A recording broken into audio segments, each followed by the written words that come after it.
আসসালামু আলাইকুম। হ্যালো বন্ধুরা, দুপুরে ছোট্ট একটা ব্লগ নিয়ে তোমাদের মাঝে চলে আসলাম। আজকে দুপুরে রান্নার মেনুতে ছিল সবজি ভাজি, আর এখানে আমি সবজি ইউজ করেছিলাম আলু, ব্রোকলি, আর ছিল মটরশুঁটি, আর সাথে ছিল তেলকই।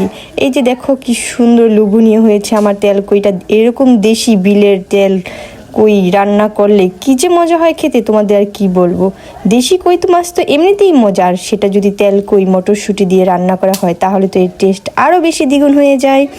যাই হোক, এই তো এখানে তেল কই রান্নার সাথে আরও সাথে ছিল হলো একটা স্পেশাল মজাদার ভর্তা, আর সেটা হলো ঝাটকে মাছের ভর্তা। আর এই ভর্তাটা যে খেতে এতটা লোভনীয়, তোমাদের আমি কি বলবো গাইস।